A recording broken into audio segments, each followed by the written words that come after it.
Well, whatever. Let's get online and argue. There we go. Well, hello, everybody. This is Larry from the Blue Collar Nation podcast. And I have a bunch of disrespectful guys here, but I've definitely got a willful business partner, Mr. Eric Sprague. What's happening, Eric? How are you today?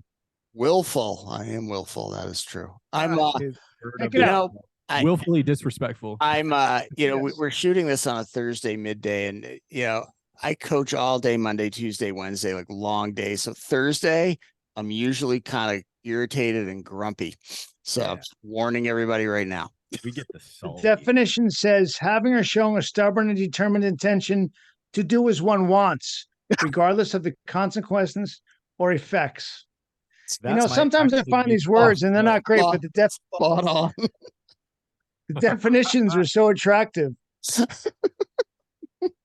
There's the definition.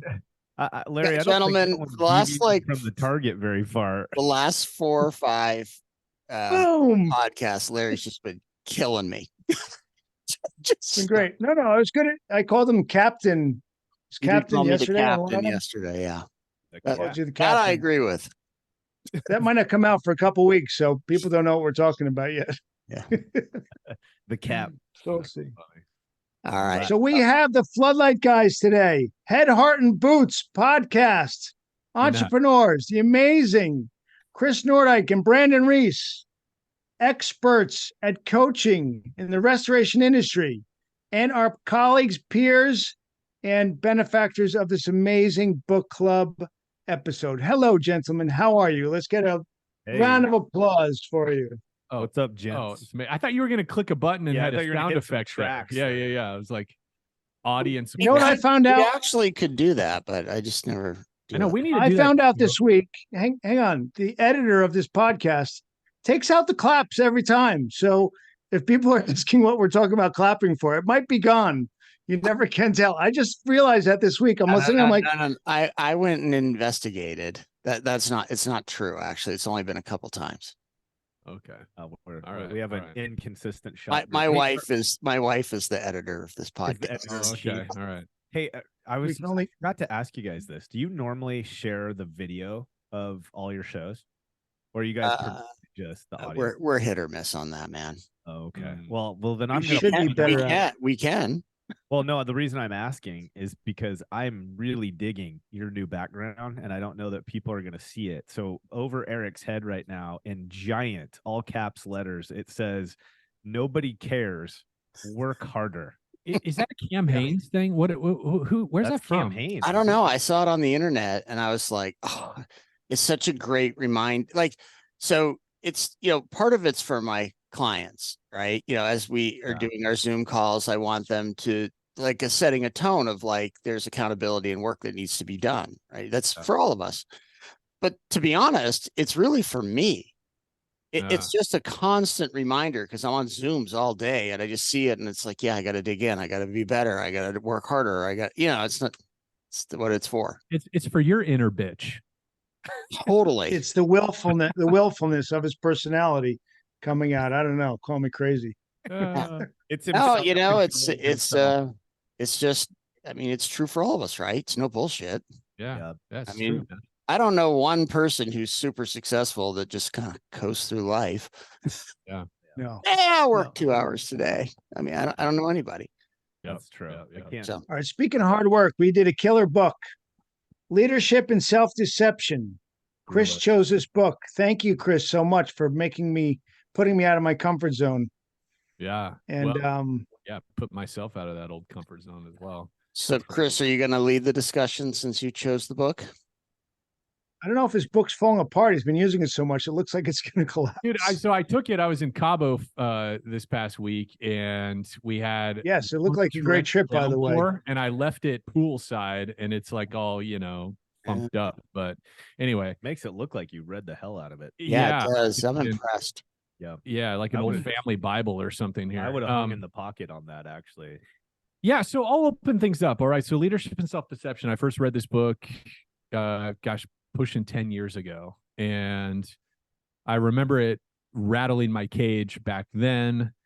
I think I picked it up again about 5 years ago, and Brandon and I were working together, operating in the industry, and it rattled my cage again. And that second time I went through it, I think the biggest impact that it had for me was it kind of reframed how I was navigating my relationship with my wife, to be perfectly honest.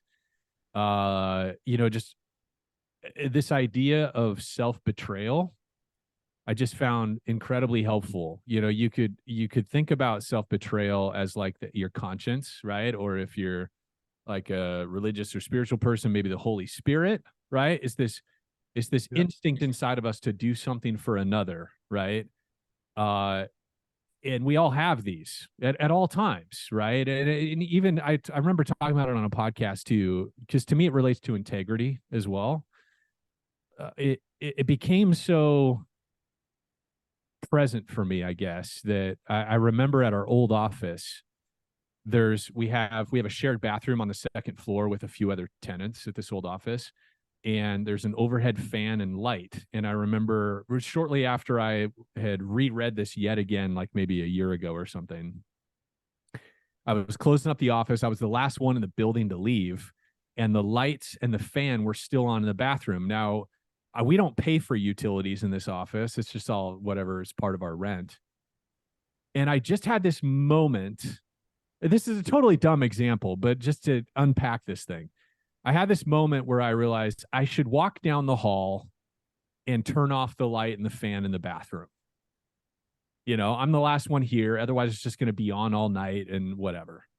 And so I stopped what I was doing. I just had this moment where I'm like, who cares, whatever. And I caught myself. I'm like, I had this good thing that I should do, and I almost betrayed it and just walked down the hallway and walked out of the building. But I went and did it, and I felt better about myself. I noticed it. I was like, I felt better that I took the 22 seconds to walk down the hall, shut off the lights in the bathroom, and exit the building with all the lights off. And so just to paint a very uber simple example of this idea of self-betrayal, like I've started applying that in so many different contexts, a lot of it with my wife. Like this has really been a game changer for me in my marriage. And so I don't know how far we want to go down that rabbit hole, but I have like just a gazillion examples. I think it's probably been the most impactful with my marriage, but there's certainly been some applications with my kids and with clients and blah, blah, blah. But that idea of self-betrayal I just became so much more aware of that in my own life. I'm just curious if that hooked you guys at all, or what, Are you going to open with like a 30,000 foot view of that's what I was going to ask. Let me do that. All right. So 30,000 foot view. So leadership and self-deception. It's a fable. If you're somebody that reads Patrick Lencioni, right. Very similar. Yeah. Very, very similar style. It's this story that kind of illustrates different business principles. I really like business books like this. Ken Blanchard also does, some kind of fable storylines like this. And it's about Zagram Company, which is a technology company. It's fictional. And there's a new executive that's hired in, Tom. Yep. Right. Tom's this new executive. He comes into Zagram Company. He's in his first month at the company. He's an executive leader. And, he's learning the ropes. He's learning his team. He has 200 employees, I think, in this example. It's a big technology company. And then the first part of this book, at his 1 month check-in, he's required to attend this day-long meeting with the president of Zagram. And it's kind of this famous orientation that all the senior leaders go through. And actually, in fact, a version of it, every single employee at Zagram, and I think there's several hundred employees, goes through this orientation process. And that's essentially the bulk of the book is documenting this whole orientation process and then subsequent weeks or months after it. And it's all about this idea of being in the box versus out of the box. And the book it Chris, unpacked all those real quick, let's talk about what in the box versus out of the box means or looks like. Yeah. So when I'm in the box as a person, as a leader in all the contexts, when I'm in the box, I am seeing others as objects, as people that do not share the same hopes, dreams, fears, and concerns that I have, but really as obstacles in my way, right? I see them as a vehicle potentially to get to where I want to go or accomplish the things I need, right? So I will tend to use others as a means to my end, right? I am I also adopt a victim mentality that I am the most important person in the room, and anybody sort of thwarting what I'm trying to do, right, is just an object getting in my way or making my life hard. Now, conversely, when I'm out of the box, I see others as people just like myself, right? Equally valuable, also carrying the same dreams, ambitions, hopes, fears, anxieties that I myself have, right? I'm seeing others as equals to me, right?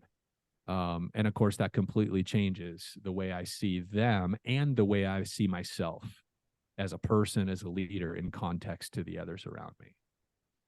So that's just a very basic, kind of breakdown. Yeah, that was pretty good. Yeah, that was good. I approve of this message. Okay. So hopefully that kind of So- sets a frame, but yeah, where do we want to go from here, guys? Well, the thing was, it made everybody uncomfortable because you realize when you're out of the box and the damage that you're doing. And that's where I think you struggled with, and I did as well. Eric's going to have a totally different take. I'm going to be so entertained on this because he's going to apologize to me over and over, I'm sure. No, how all he's I been saw in the was all box. the in the box time I deal with you constantly. What are you talking about? Yeah. Now, look, I liked the book a lot. I identified obviously with so much of it, right? I think all four of us did. But then, there were parts of this book that I really struggled with.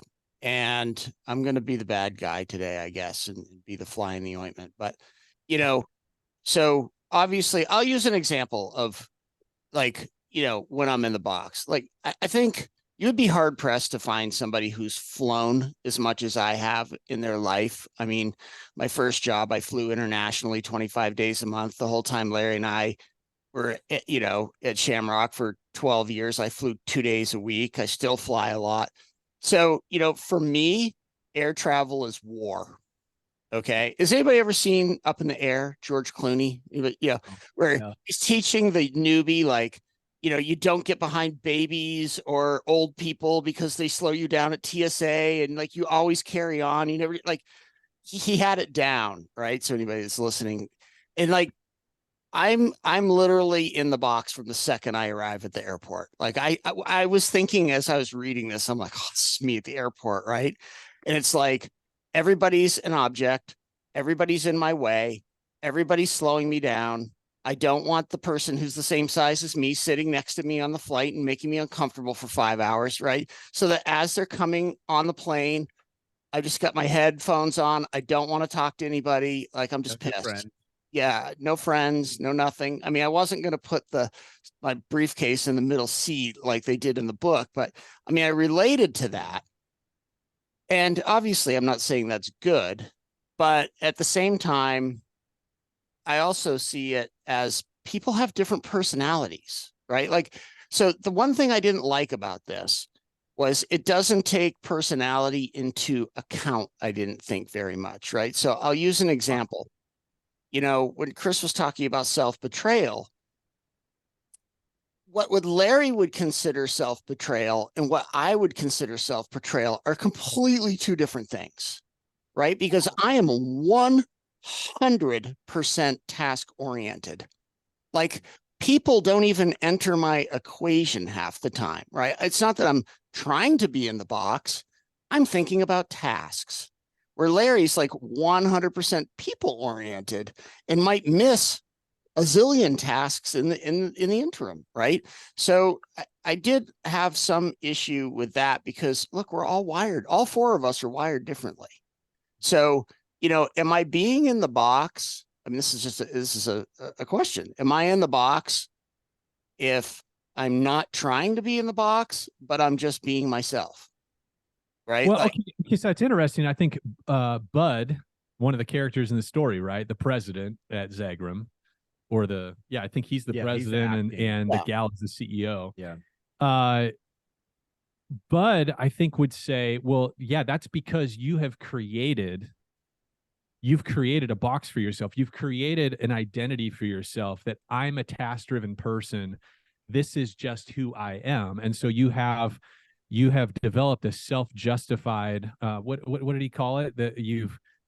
There's this self-justifying image that justifies your in the box behavior towards others because I'm just a task-driven person. And I think a lot of leaders would relate to that. And I think so. I think the book would say you use that strategically to protect yourself from people being disappointed in you for not being more tuned in to the relationships and dynamics around you. I'm just a task-driven person. I don't agree with that. I can't be as present and as aware of these things. Yeah. Yeah. Brandon? I think another way to think about it, at least this is the way that I'm. Larry and Chris are like creating an alliance. I feel like I'm on Survivor. They're meeting at the no. There's just something to learn out of it, because it's something. I mean, we all have personality traits like that we justify how we are. Sure. I mean, I can sit and use the justify thing with the way I am. When I'm talking to people and bouncing around and being flaky, and it's kind of in the box, out of the box. It's not paying attention. You are the quintessential in the box, but in the box can be so many different ways in the perception. Yeah, but all right, hold on, Brandon, real quick before you start. Yeah. But let's use our service business. Our employees would have said that you're in the box more than I'm in the box. Oh boy, exactly. Shots fired. Oh, but well, hold on. But our clients and referral sources would have said that I was in the box, not Larry. Yeah. But Larry was outwardly focused. I was inwardly focused, right? So it's like, which one's right? Okay, so here's where I'm going to challenge us in this thinking, or at least this is where I went, because I don't disagree with you, Eric, from the perspective of we're not the same persons. Exactly. That was my issue. Was communicating that per se, but I think this is where I'm wrestling the most, and this is going to come out at the collective. It is the unawareness.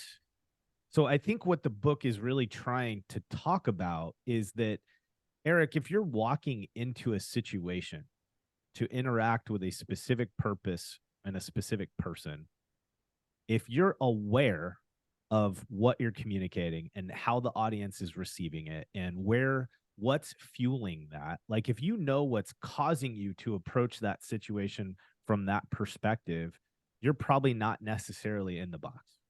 I think part of what they're talking about is this place that we get as people where we begin subconsciously acting out and in our mind creating a perception or a value statement about the person on the other side of the table. So like example would be, I was talking about this actually not that long ago.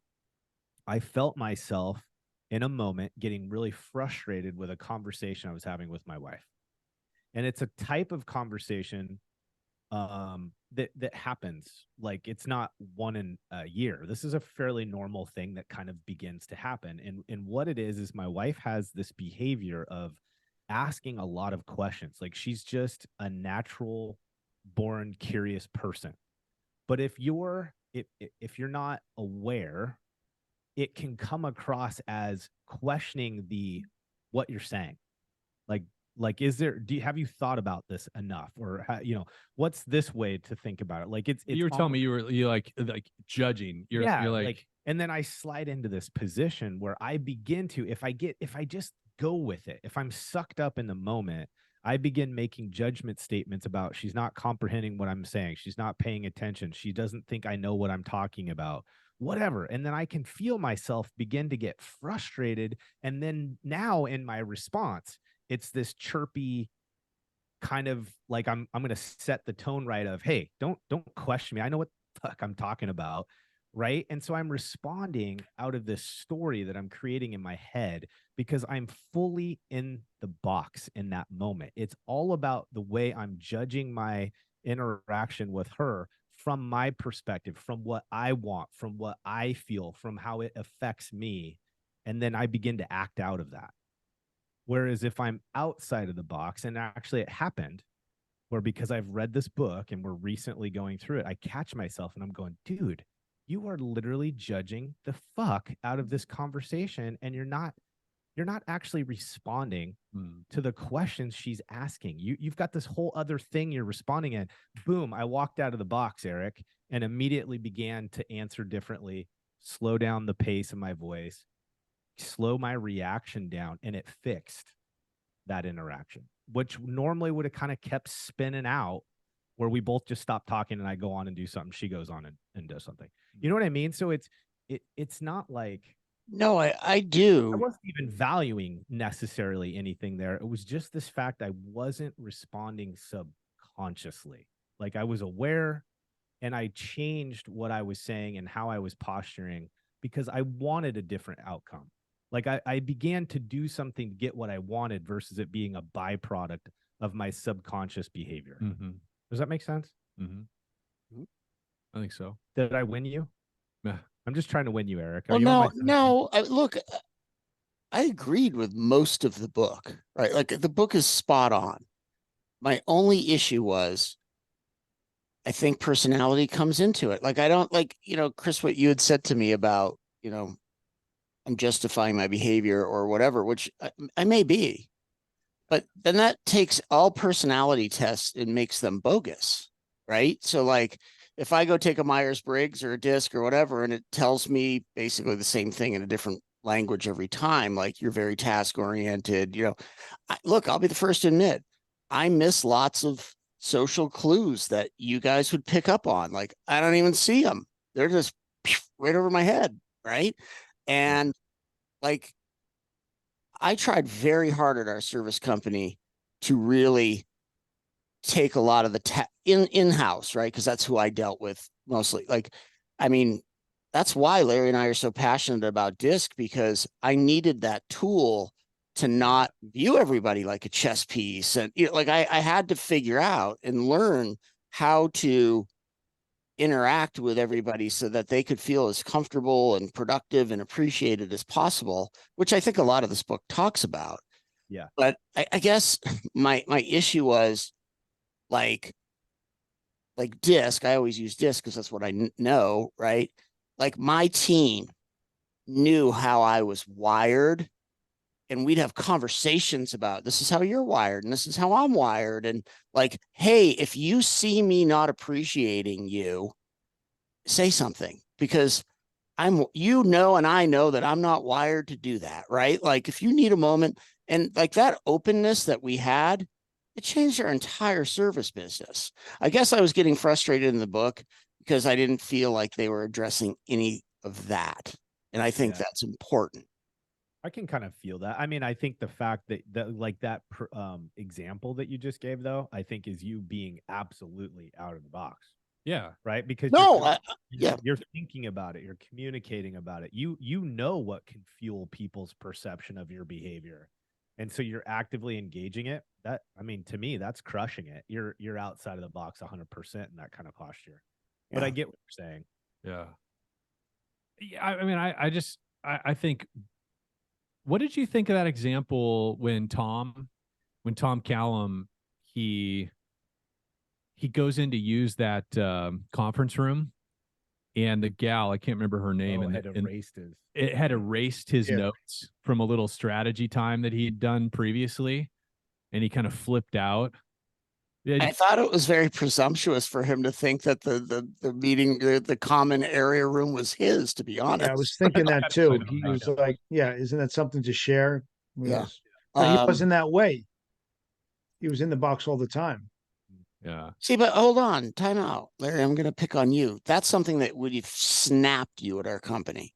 Like that wouldn't have snapped me. Like Larry and I are different, right? We're wired differently. Like you would have been like, that's my room and they should know better. And like that would have been something that would have really bothered you. And I would have been like, I should have taken a picture of the board or whatever, you know, like where I have other things that trigger me. I'm not saying, you know, like that's my point. Like we're all so different. Like Chris, you have things that probably tweak you out, and Brandon's just like doesn't even raise his pulse, and then vice versa. But I think I 100% agree on the personality thing. Just for me, I felt like the framework, like the model of the leadership and self-deception thing, to me, it supersedes all of that. Like, because I agree. I mean, Brandon and I are a case in point, just like you guys, right? I mean, Brandon and I, in some ways, are opposites in our orientation, and then similar in other ways. But I feel like the framework supersedes that, in that it's really all predicated on what am I betraying myself, or am I not, right? And just developing awareness of that still small voice, right? That instant, like, so one of the first examples in the book that I really latched onto was when Tom Callum is or maybe it was Bud or it was Tom that was talking about this example where his wife hated to walk out in the morning and have to walk all the way down the driveway to pick up the newspaper. You guys remember that example? Mm-hmm. And how every morning when he would drive off to work, he was faced with this choice. Do I stop the car because the stupid, newspaper kid just always throws it at the end of the driveway? And he's faced with that choice. Do I stop and do I toss it up on the porch for my wife? Or do I just drive on and just kind of pretend like I never even noticed it? Right. That idea of self-betrayal. There's this good thing that I know my wife would appreciate that I'm able to do. Right. And I do or I don't. And when I don't, I betray myself. And then as he goes on to explain that self-betrayal of how internally, in order to justify my self-betrayal, I almost immediately start creating a story in my head about how my wife doesn't do anything for me, or she doesn't do enough for me either. Well, she doesn't really take care of me, so well, I you know what I mean? We start getting in this storyline about how the other doesn't deserve that good thing. We're rationalizing for ourselves. Yeah, we're rationalizing that self-betrayal. And so now we have to see the other person as, not as good of a spouse, not a reliable employee, whatever, in order to justify our own bad behavior or our lack of action, right? Dude, I had this this morning. I'll give you a great example. So my wife took my car to get an oil change yesterday, and I took hers. And my wife is wonderful. We've been together 30 years, like perfect person for me in every way. But my wife is not a detail-oriented person all the time, right? She and Larry are similar in a lot of ways. And so this morning, it rained like monsoon rains last night overnight here. And I get to my car this morning, everybody's gone, and she left the door open. And the entire driver's side is completely sopping wet and soaked. And I am hot, dude. I'm hot under the collar, right? And what else? My wife and I very rarely in 30 years have ever argued. We don't argue about things. And I remember I was doing, Chris, exactly what you're talking about. I was making myself the victim, and she's so unorganized, and how could she not know to shut the door? And who does that? I've never done that in my life, whatever. Right. So I'm going on. And then, I waited a few minutes. I stomped around the house, got some towels, yada, yada. And then I started driving to the office. And then I called her and I was like, I'm super mad at you right now, and she's like, why would you be mad at me? And I was like, I've, like Larry said, I got a wet ass. What are you going to do about it? And I was just like, you left the door open, and, the car barely started because the light was on all night and it's wet. And, and then she's like, oh, it was pouring, and I had the dog in the car, and I was trying to make sure, didn't run off. She had a reason that she probably just didn't do it. And then immediately I felt like the asshole. Right. So it's but I had already made myself the victim prior to that call. Yeah. Yeah. Right. Like completely. And we all do this. We all Yeah. do this. Like everybody listening does this. Oh yeah. Yeah. And then like as soon as we got, I mean, so the argument, and I'll use that air quotes, lasted about 30 seconds, and then it was just like business as usual, you know. But like it's easy to forgive when it's someone you know. Yeah. It's a lot harder to do when it's someone that you're not close to. And I see, guys, I'm sure you see this with your client, your coaching clients, and I see it with mine. Not all, but like, or people who like I've coached for a little while and it just like it's not going to work out, right? The owners do this move where everybody sucks and they hold them to a standard that there's no way they could ever hold themselves to that standard. And they run around then holding people to a standard that they themselves couldn't keep. And then they run around like the victim all day. Yeah. Ever seen that one? We've all done it. Yeah. Oh, Yeah, we've all we've done it. Yeah. I've been that person for sure. So, There's so a strong we, chance I'm going to revisit something like that before the weekend's over, if I'm honest about it. but that's classic in the box in a business sense, right? Oh yeah. Yeah. Yeah, I gave this example, so kind of a work context or something that, you know, within the context of a restoration company. I can't, for the life of me, I can't remember what this example was, but it was one of our consulting clients a couple of years ago. There was this story of a project manager who had a deadline. They had a deadline for a job they were trying to close out, get a client back into their house, whatever. And if you remember who it is, you got to tell me. Okay. But we're talking to them. This project story was project manager had a deadline, needed to get a client back in their home by this date. And they roll into the shop that morning. Oh. They've already sent and deployed all of their trade techs to go finish all the punch list items, and they needed more help. And as this PM is walking through the shop, they see a trade tech of one of the other project managers and grabs Johnny. Johnny, hey, I need you to go over to the Jones project. I don't know if you heard about it, but I need you to handle all the drywall, punch list repairs for that. Just go take care of that, and we're good to go. I'll check in at the end of the day. Grabs someone else's trade tech, reassigns them, and sends them off to their job without any kind of dialogue with this other PM. Right. That went over great, I'm sure. Yeah, right. Sure.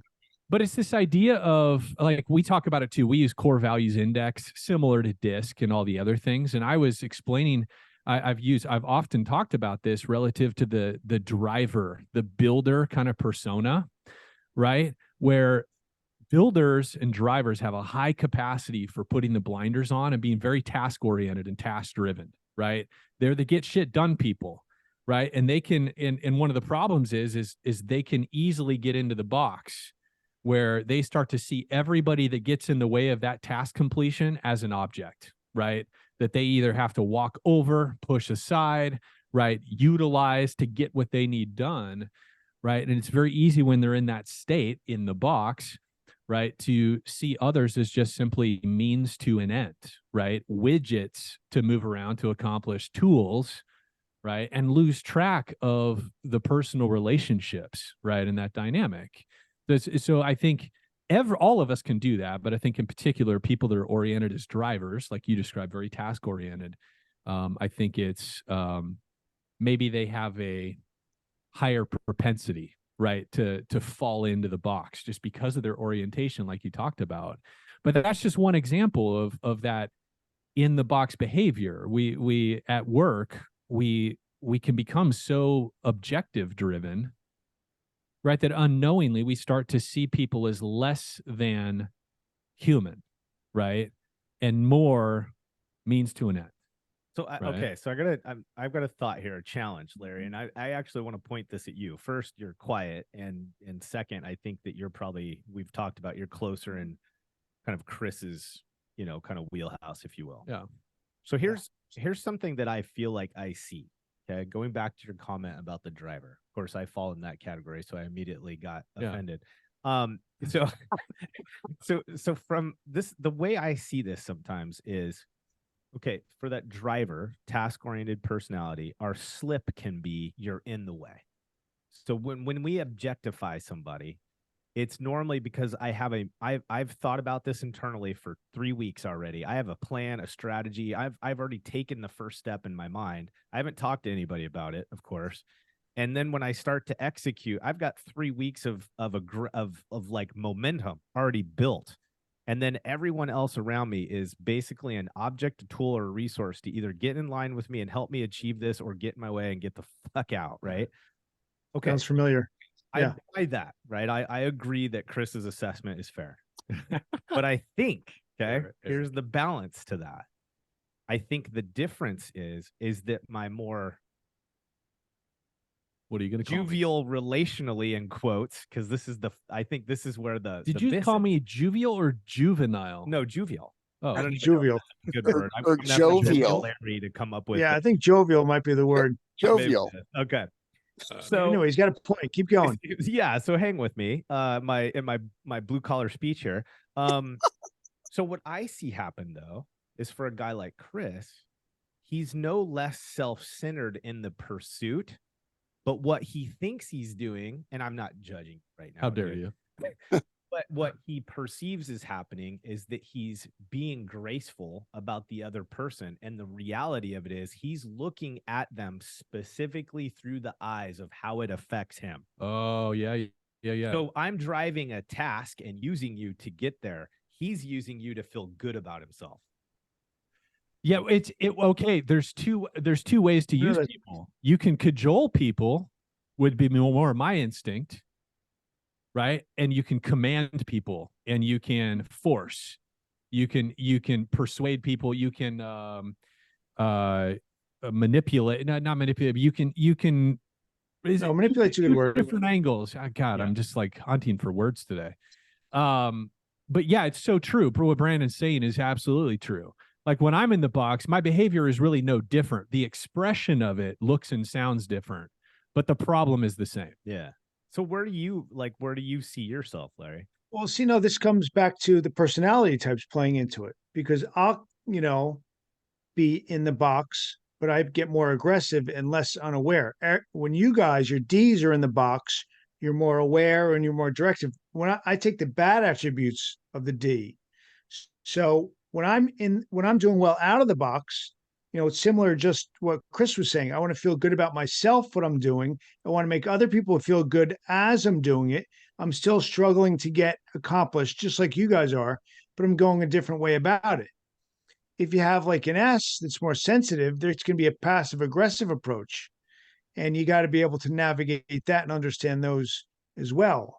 So I'm going to be doing it. I'm going to be having fun, and the people are going to be having fun with me as we go along. And that's going to be something that I'm going to throw into it. Getting something accomplished. Hold on, you're deflecting, man. Brandon's telling you to own your shit, and you're not doing it. No, and I do, but that's because I have the negative traits. When I come across as a D, I have the negative traits. I'm owning that. So why don't you explain to everybody what that looks like? Oh, it's a disaster.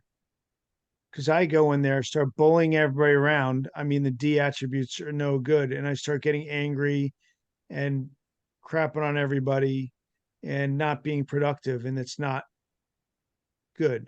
Are you that's when pissed though? Like, are you the yeller? Are you a yeller, Larry?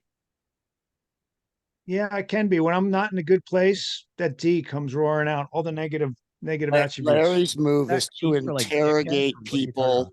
Larry's move is to interrogate people with answers that he already knows. And then when they don't give the right answer, then he tells the answer and makes them feel small. Yes. And that's the justification that comes out. I justify it right there. That's a good example for the justification. So when I'm wanting to get something accomplished, I need to be more strategic with my personality. It's not usually as direct as a D.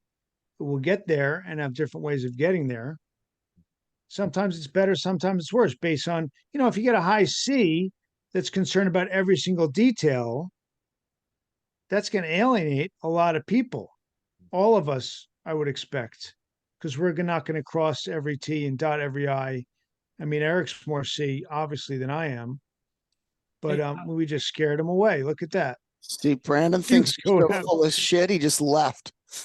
Hey, so Larry, I got a question for you, man, because what I'm hearing, and I'm relating to this. I think I am. What I'm hearing is anger. So when you get angry about something, what Yeah. for you, what drives the anger? Because I know what it is for me. For me, what drives the anger is I like my thing. Like we all have our woundings, we have our family cultures we grew up in that kind of drive how we see the world and how we react to stuff, right? And our just default wiring. And for me, whenever I feel small, like if I feel like somebody has just made me look bad, or my reputation, what people think of me, if people think I'm wrong or something like that, like that's where I react out of. Like that's my big like reaction zone. That's where a lot of my anger comes from. Dude, you What just is hit the nail on the head. Yeah. Yeah. Is that think? true, Larry? I mean, what is Oh, for you? dude, What's the anger please. driver? What's that No, trigger? usually I think it's what I was thinking was when I'm not able to get accomplished what I want to get accomplished. That's Because when I why? go to Because my it makes you look defense.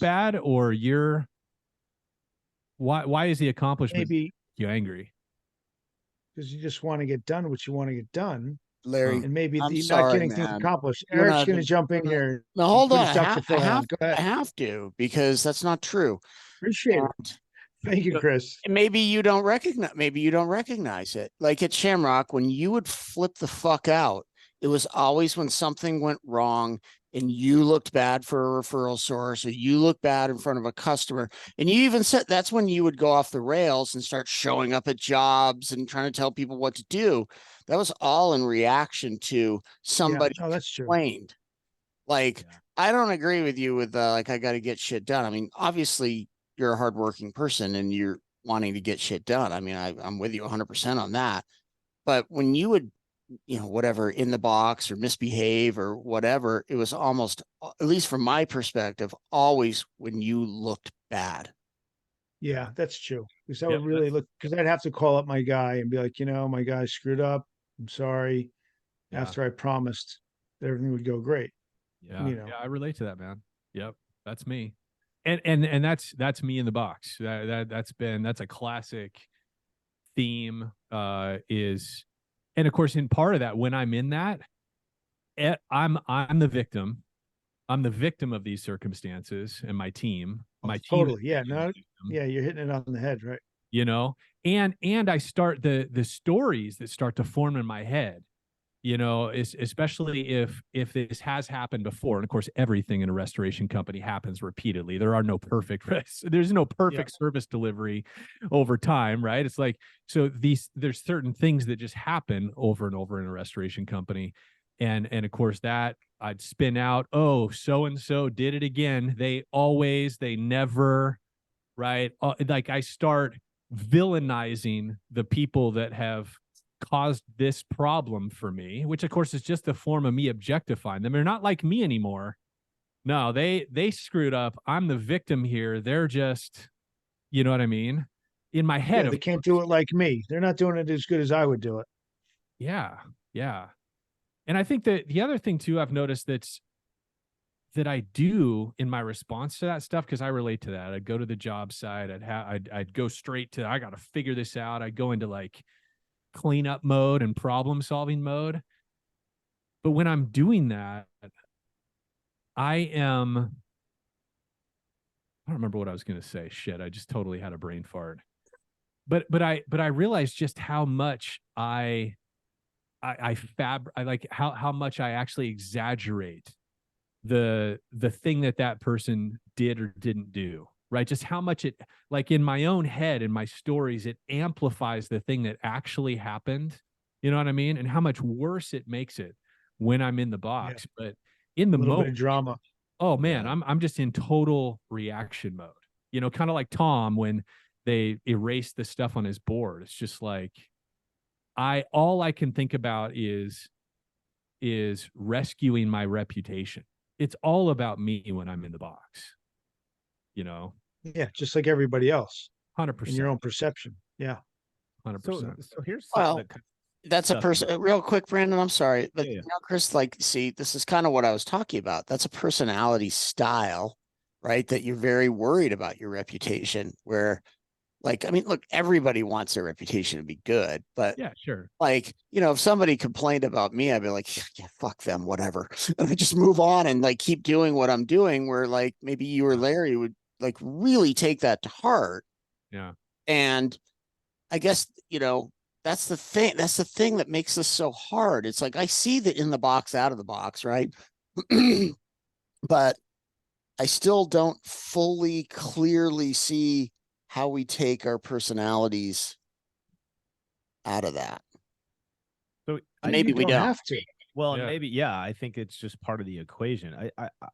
Here's where I think I'm leaning is it's more like what's fueling my behaviors, my decision making, my perspectives on people. And this, I think what people need to understand is this ain't read the book and then be better tomorrow. Like it's more of it's a journey. It's technically this just becomes more conscious, more awareness in different kinds of events and relationships, different scenarios. You become more aware and proactive in the way that you walk into each individual situation as you journey through this intentionality of I can't just allow myself to respond to stuff without giving it some kind of thought of why did I do that? Did it have value to me? Did I like the outcome? Right? Like, did I get out of that scenario what I was hoping for? Right? Whatever. So I think like the part that I'm wrestling with is however you define it, regardless of personality traits, I just don't want to be firing off at people or making decisions or talking to people out of my subconscious. I don't want my behavior to be driven by something I have not taken a look at. That I think that's what I take away from this is I want to continue be iterating and understanding more of what makes me do what I do, because when I do that, I begin to understand more of how it's affecting other people. And if it's something I want to continue to allow, or if it's something I want to intentionally begin making some changes in. Right. So, like some of the things you're talking about, Eric, with your personality, there's elements of that you don't want to change. If you assess it, you're going to look at it and say, this is something that helps me succeed. I like this. Well, that I think, Brandon, you just hit the nail on the head for me. Like the thing that look, I want to make sure everybody's very clear. I loved this book. I think everybody should read this book. Like, I mean, there's so much value in this book. The part that I struggled with the most is what you just said. I'm sitting there reading it and thinking, and the same goes for like Chris and Larry, right? Like in a different way. I'm going, yeah, but some of these things are my superpower, and I don't really feel like giving those up. Oh, Like yeah. somebody's kind of got to be the driver around here, and I might not always come off in my very best way. I would like to, but you know, sometimes somebody's just got to be like, guys, just shut the fuck up and let's get shit done. Yeah. And that was, you know, and it's like, how do you know when to use that? Right. Well, dude, okay, that's a great there's a great example, I think, of really strong driver demanding behavior that's out of the box. Remember the story about Lou, Yeah. There you go. the original founder of Zagger? Yeah. Lou? Oh, Grab him on the shoulders. Yeah. with his And son. Bud. Yeah, on Bud's first team meeting. Yeah, no, with Bud on his joined the first day. company. Yeah. Remember Yeah. that? And he had Yeah. failed to complete like the last 10% of his assignment for the leadership meeting. Right. And how how Lou like corrected him. And it's like, But you won't let us down again, will you? yeah, when he was telling Tom about that story, and Tom's like, shit, that's pretty harsh. That seems like poor leadership. And Bud was like, yeah, but it didn't come off that way for me because I had this genuine, there was this level of honesty that Lou had established to where he knew that Lou And cared about caring. him. Yeah. And it was done in a way where it was very demanding. It was very stern. And yet he didn't feel like Lou was necessarily I mean, I'm mincing the words here, but essentially it was done the right way. Yeah. while still honoring his own internal wiring of this guy being a hard driver with very high expectations and all the things, you know? Well, I think it's kind of like what you said earlier, Eric, was, you know, Larry normally is the one perceived by the external audience dialed in, but can be perceived as the guy that kind of loses or reacts to internal audience. And you were the polar opposite, right? So I think that's where the personality piece comes in. You were prioritizing giving clear connection and communication to your staff so that you could hold them accountable. You could tell them when their baby was ugly, right?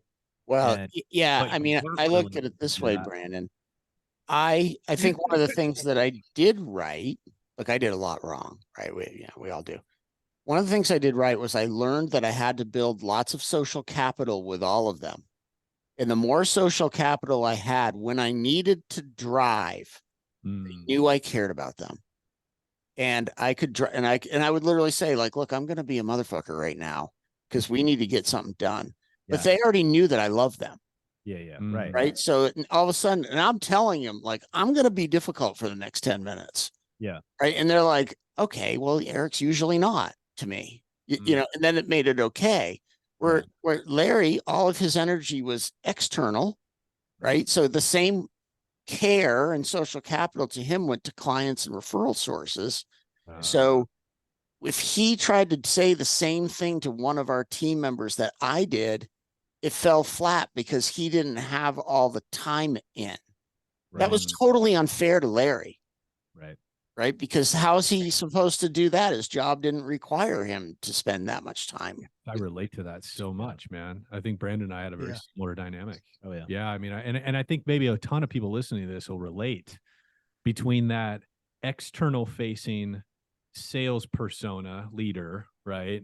Yep. And the internal facing operations leader, man. That is really, really interesting because we had that dynamic many, many times where I had such a hard time relating and processing failure of my internal team, because I hadn't invested the time and grade in building up that social capital with them. All of my emphasis and focus and energy went to that establishing those external relationships, those external bank accounts, you know? Yeah, and that's exactly what I was doing too. That's why we get so upset if things would go wrong.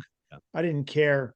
You're making massive if withdrawals in that love account, and there was a negative balance there, or there wasn't much to pull from, right? Yeah. I didn't know what was going on with them at home or why it happened or what was going on or anything. And Eric would know a lot more about what was going on. And he'd tell me, and I'm like, oh, I don't care. It's making us look bad. And, you know, that the investment that I was putting into these people like you were, Chris, was just getting ruined or doing well. At the other end, when everything's going great, you know, I'm not taking the credit for it, but I'm telling them how I have a great team, but I'm not bringing the team in there and introducing them to everybody either.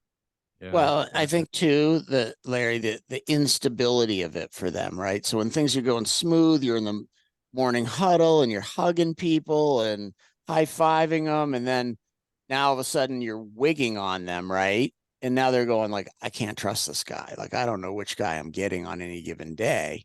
And, you know, where like I was much more like steady. I'm not high, but I'm not too low either. Like I'm hovering this middle ground. So they're like, yeah, Eric's never going to come give me a hug, but Eric's not going to wig the fuck out on me either if I, you know, break a refrigerator door or so, you know what I mean? So like, yeah, man. But then at the same time, like if we had any issue out in the field with like a client, the first phone call I'm making is to Larry, hey, can you drive over to this client's house and smooth it over? Boom, done. Right. Yep. Making my life way easier. Yeah. Because it wasn't me because I'm kind of cold and I'm not going to make that same relationship when that customer's mad. I'll just be like, okay, what's the problem? All right, cool. I'll fix it. You know, like you have yin and yang. It's total yin and yang, right? It really is. Absolutely.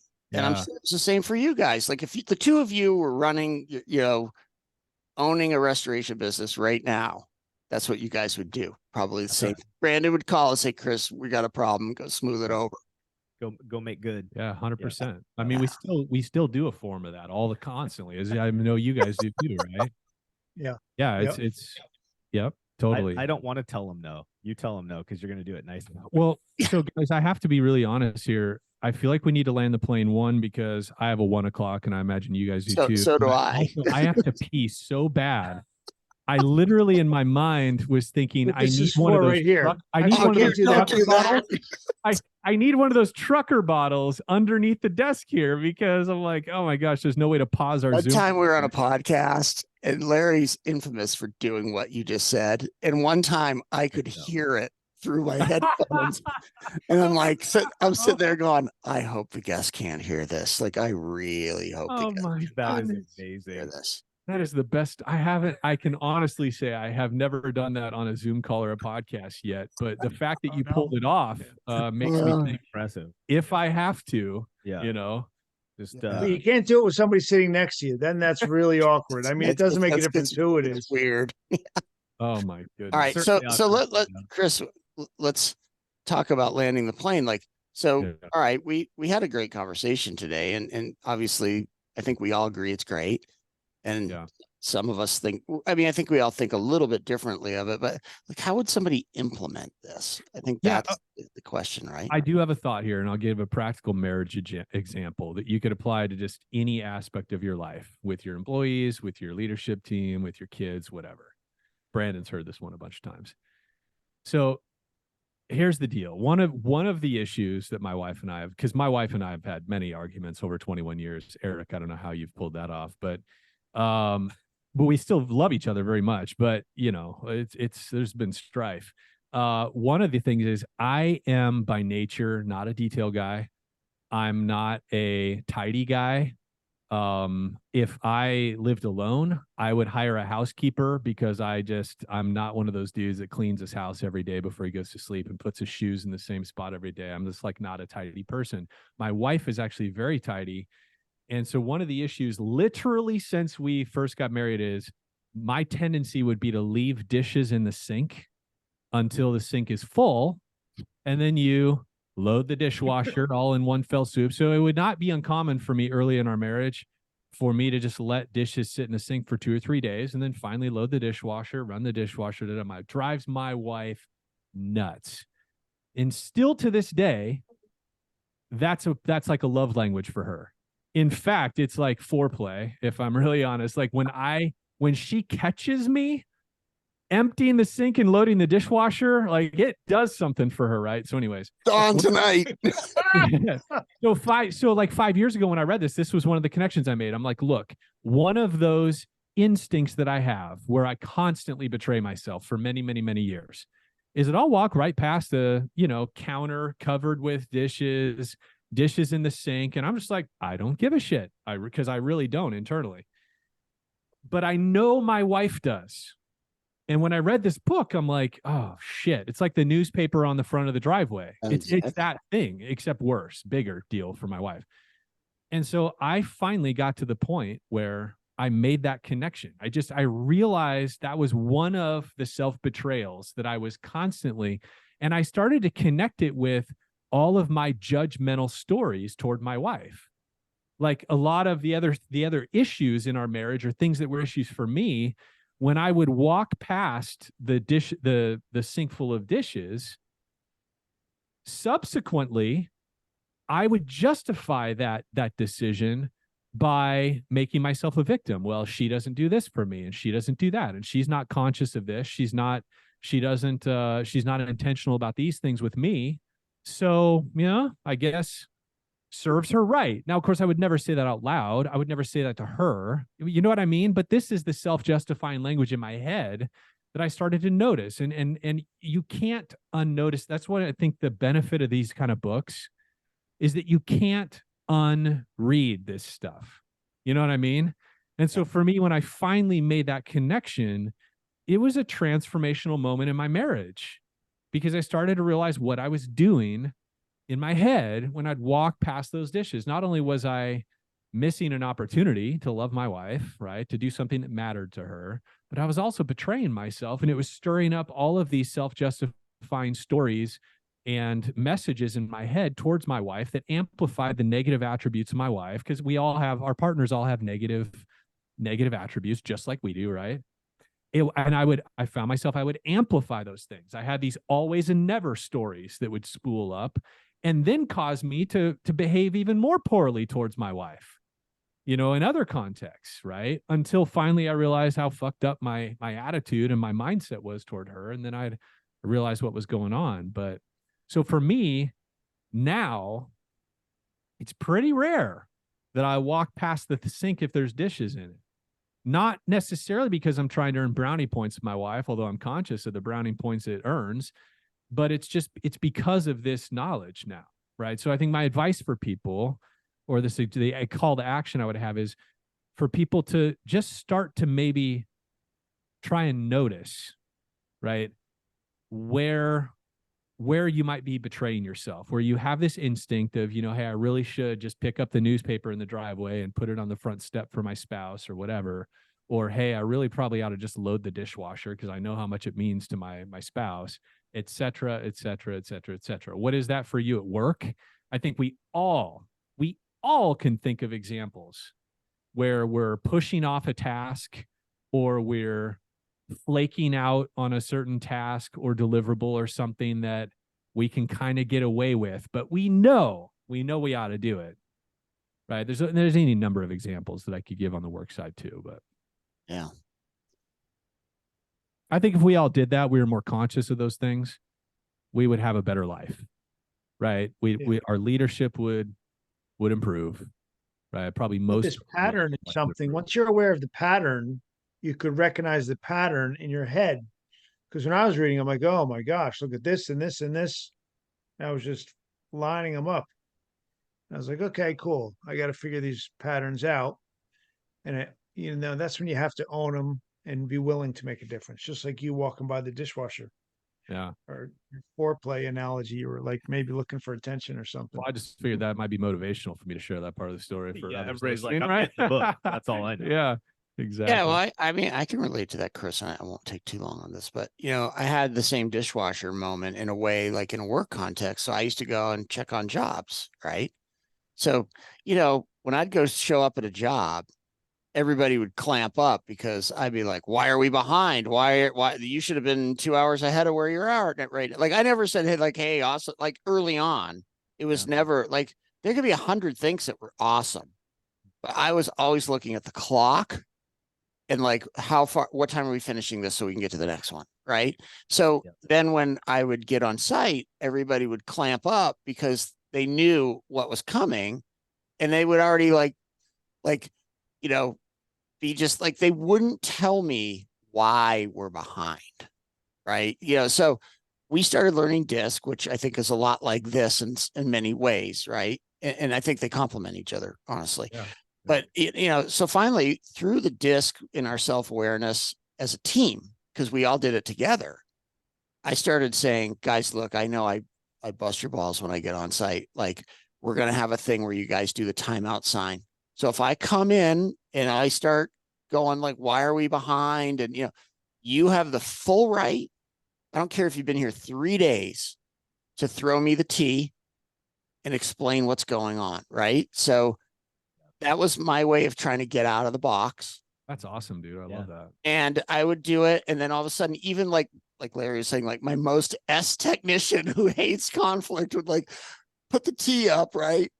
And then I'd be like, oh, and that would be like I was like Pavlov's dog, right? That was my trigger to like calm down. Yeah. And I'd be like, okay, dude, tell me what's going on. And they'd be like, we were trying to suck water and the truck mount broke down. It took us 20 minutes to fix. Like every time there was like an extenuating circumstance. It wasn't that they were being lazy, but for years I had been showing up just grinding people on time, and like that's my one little example. And I mean, I know I could figure more of like me teaching myself to get out of the box. Like but I needed to have like a system for it. Yeah. Well, guys, I'm literally overshare. I'm having to pinch it here, so we got to. I have got to take a bathroom break. We gotta Hey, land this thing, boys, guys. well, Who's we'll- picking the next book? Who's going to pick the next book? Is that you? don't do that to Who's that? Chris, Larry. Oh, who's You need is your Brandon bucket. this time? Is it Brandon's Brandon's choice or is it you, Larry? Brandon's up next. Brandon's up Oh my next. goodness. Am I? Oh, okay. All right. Okay. I'm sorry. Is this bothering you by looking? Oh, right. bro, come All right, on. let's go. Gee. Let's land the plane. Gentlemen, always a pleasure. And we'll talk soon. All right, guys. Love it. Absolutely. Right on. See you guys.